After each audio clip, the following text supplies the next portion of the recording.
This video is sponsored by Socialbook. Socialbook is an influencer marketing platform that has a wide variety of social tools for content creators. Right now, they have recently launched a new app called Profile Pic Maker. The app transforms your selfies and real-life photos into anime or cartoon-style avatars, which is really helpful when you're using real-life images as references when you're copy drawing. I like how the app simplifies the procedure of creating your own anime or cartoon profile picture in just 3 steps. Firstly, upload a close-up shot of your choice, then choose the style you want. There are plenty of options you can choose from, like Disney, Simpsons, Rick and Morty, K-pop, and anime faces like Sword Art Online or Demon Slayer. In each style, there's a few variations available, and voila! You now have an anime cartoon profile picture done in less than 5 seconds. This app is particularly useful if you want to use a real-life photo as a reference to draw in another style, whether it's anime or Disney style. For more information, you can follow the app's Instagram page. If you're interested, the link is in the comment section down below, so feel free to check it out. Welcome, fellow patients. I'm your Dr. Art Senpai. Welcome to the Do This Instead series. In this series, I'll describe the common symptoms of drawing dyspraxia that beginners suffer from, and I'll try my worst to cure you from this awful disease. So you've watched the first video and your hair drawing dyspraxia has been cured, but the only hairstyles you can draw is a bunch of peacocks and porcupines on top of your head. What is this, National Geographic? So allow me to recommend a few human hairstyles, my fellow patients.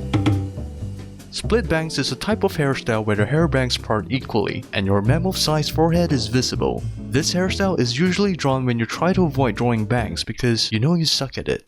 But that doesn't mean the split bangs hairstyle is easier to draw. The key to drawing a good split bangs hairstyle is their hairline. If their hairline is too high, your character might look like someone going through a midlife crisis. So where should we draw the hairline? The first thing is to understand the structure of the face, which is why it's important to know what makes a good face a good face. A good face has a proportionate ratio both horizontally and vertically. So these are the traits of a well-structured face. Can be separated into 5 equal horizontal sections. Basically, just place 5 eyes across the face horizontally. Can be separated into 3 vertical sections. Basically, just place 3 noses across the face vertically. Trust me, I'm not making this up. This is the current beauty standard of what a good-looking face should look like. Do notice that the hairline is exactly on the highest line of the top section of our face. I call this the split line, and that's where you should be drawing the hair. Once you've figured out the split line, the rest is just ABC. So how does all these relate to the split hairstyle? Well, if you pay enough attention to this 5 to 5 split bangs hairstyle, you will notice that the split line separates the hair into 2 sides. All the hair pieces and hair strands should be drawn from this split line. A lot of people made the mistake of not drawing the hair on the split line, which explains why your character hair looks so holy fuck. Normally, characters with the split bangs hairstyle tend to look more mature and ara-ara, so you need to make sure that the character's facial features complement its mature look. You can achieve this by drawing narrower eyes, longer bottom lashes, and a more elongated face shape. Just don't go overboard with it. This is another popular no-bangs hairstyle, but this hairstyle completely exposes the forehead to the point where it's large enough to play tic-tac-toe on it. For this hairstyle, the bangs are either being tied up with a ribbon, or combed to the back of the head, or using a headband. Just like the previous hairstyle, you must pay attention to the hairline. Make sure not to draw the hairline too high or too low. As for the hairline pattern, it's totally up to you, but I like to draw this zigzag pattern. If you're drawing a cute character, I recommend not drawing any pattern. What if I draw this pattern? Does that mean my character is intelligent? No, he does not have a big brain. He's just a 40-year-old dude suffering from hair loss. A character with the no-bangs hairstyle tends to have a vibrant and energetic vibe, so I would recommend drawing bigger eyes and a brighter expression to complement the character's refreshing look. You can also add some bunny hairpins or other cute accessories as well. The next one is braid hair. It may seem like a difficult hairstyle to draw, but it's actually not. Many beginners tend to draw braids like IKEA meatballs on a stick. A drawing is supposed to look mesmerizing, not appetizing. I mean, Ganyu is appetizing too if you know what I mean. Braids are actually made up of 3 intertwined hair pieces. They are not separate hair pieces. Shikashi, artists are lazy beings. To quote CJ from Grand Theft Auto, "Ain't nobody got the time to learn to draw the basic structure of the different hair pieces." So you just have to remember the pattern of the braids. It's like sitting through a test. You don't have to understand anything, just memorize. Alright, once you have memorized the pattern and mastered it, you can proceed to customize your braids with different line thickness. I recommend using thicker lines for the inner parts of the braids, and thinner lines for the outer part of the braids to show the 3Dness. Lastly, draw some small hair strands over the braids and you're done.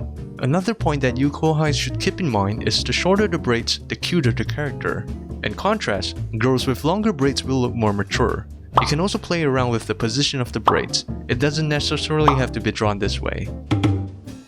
Hime means princess, and princesses are neat and well-groomed, which is why this hairstyle looks clean and tidy. The only difference between a straight long hair and a Hime cut is the hair ends. If you look closely, you will notice that the hair end of a Hime cut is cut evenly. When drawing the Hime cut, many beginners tend to make the mistake of separating the bangs into equally even hair pieces, which makes the hair look unnatural. To make this work, first you need to draw a curved line for the cut. Why the curved line, you ask? Because the hair should follow the shape of the head, which is a sphere, so the line should have a curvature. Then, separate the bangs into several pieces with different sizes. This is very crucial. Next, draw some small triangles like this at the edge of the bangs. Erase the extra lines and then proceed to add some details. Boom, there you go, a nicely drawn Hime cut. Allow me to show you kohai some tips on drawing good hair strands. A well-drawn hair is like spaghetti. You can see each individual hair strand in 4K Ultra HD. Whereas a poorly drawn hair is like a lump of dough, unrefined and tasteless. To prove my point, I'm going to use a simple twin-tail hairstyle for this demonstration. Take a look at these hair strands. In order to display the volume of hair, first you need to imagine the hair as a piece of slightly bent paper. And what you need to do is to show both sides of the paper, the inner and the outer surface. Firstly, draw a S. Then, draw another S. The intersection point is the part where the hair strands are twisting. With this, you can show the volume of the hair and make your hair strands look more 3D. The next step is just simply repeating the process in other sections of the hair, but with smaller and thinner hair strands. Make sure the thinner hair strands are intertwined with the main hair strands, so that it looks more natural.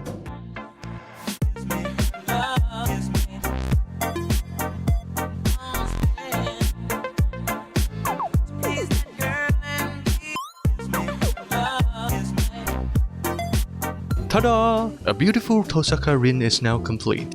Alright, that's all for today's video. I hope you learned something. In the next video, I'll be pointing out some of the common mistakes beginners make when drawing hairline art. If you want to watch more of these helpful videos, make sure to hit that like button. Oh, remember to subscribe to my anime channel too. Feel free to support me on Patreon, I really appreciate it. Please drop a like, subscribe to my channel, and follow me on Twitter. DM me if you want a commission from me. Alright, that's all from me. Ja na, kohais.